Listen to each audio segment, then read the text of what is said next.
In this 4-part series, get an inside look on the making of one of the most anticipated titles in gaming history.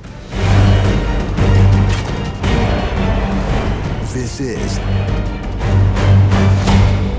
Inside Assassin's Creed 3.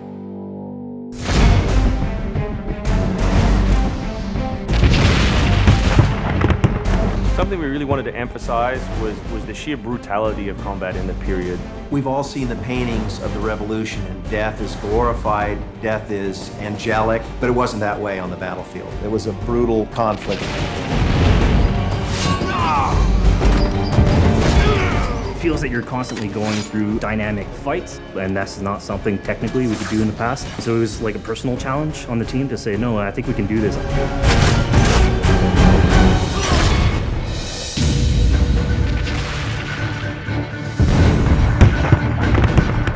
These armies are filled with different types of weapons. So, you have everything from muskets, you have grenadiers, you have guys with boarding axes. Being shot by a musket would be an awfully painful way to go. The caliber size of the ball was at least 3 or 4 times as large as anything that any modern military is using today. After the muskets were discharged, they would charge with their bayonets. What basically is a giant spear, and he has every intention of running that through you. They would shoot and then they would march, and that hand-to-hand combat was really brutal. And whether it's people using a bayonet affixed on the end of a musket, a small hatchet, this is a kind of killing that is very mano a mano.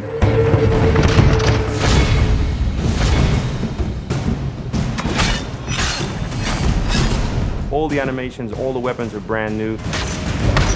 It was interesting to start on a new style of fighting that is much more close and aggressive. Connor's favorite weapon is the tomahawk, obviously super deadly in hand-to-hand combat. Also the bow and arrow. It fits with his native heritage and it's lethal. The rope dart, it's a real accurate Chinese tool that we found the references for that period as well. He can use it from the ground, so he can bring the enemy towards him. It gives him the ability, for example, on a tree, to hang someone from above.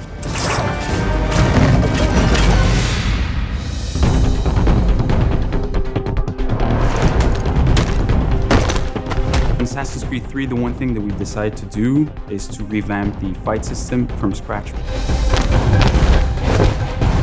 We wanted the skill in the combat in the game to be about transitioning from character to character by choosing the right moves, by performing them correctly. It allows you to basically mow your way through large numbers of people if you're good enough without stopping. What do you do if you go into a bunch of guys with muskets and they try and shoot you? So we had to figure out, can you dodge them? Can you run away? And we've added all these options, but our big one is the meat shield, where you can grab a guy and he gets shot instead. Our mocap guys are stuntmen. We spent a long time with them rehearsing and figuring out exactly what would be the greatest choreography. We had to go through, like multiple people. Connor is trained in a very different style of fighting to the British soldiers. The close quarters flow of the combat that's happening between the punches, the kicks, and everything else is indicative of what happens in the real world. I'm very impressed by the moves that they do. It's cool to see push kicks and axe kicks and different sort of takedowns that are done correctly and very believable when they're done. Right hand right, punch to the face, boom, to the throat, to the groin, finish with boom.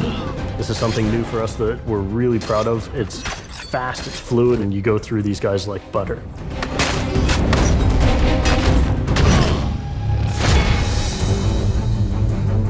Connor is essentially the first guerrilla fighter. He's someone whose goal is always to move behind enemy lines, to pick off his target, and to escape. Employing guerrilla tactics, or what we now know today as asymmetric warfare, was something that truly was a component of the American Revolution.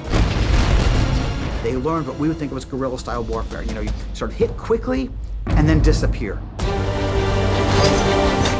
American tactics were really frowned upon by the British because the Americans did adapt the tactics that were used by the Native Americans from the French and Indian War. The first big battle at Lexington and Concord takes place on a New England town green. And as the soldiers march back to Boston, they are marching along a dirt road lined by stone. You know, it's not the most effective strategy wearing your bright red coat and march through the woods while some farmer's trying to shoot at you.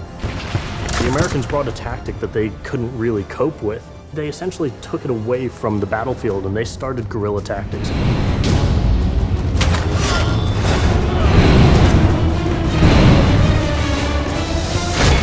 Next time on Inside Assassin's Creed 3, the hero behind the war.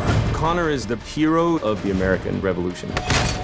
He's a bit more like Dirty Harry. Connor is the current-day Special Forces soldier. Silent, stealthy. He's fighting for freedom and he's fighting against tyranny.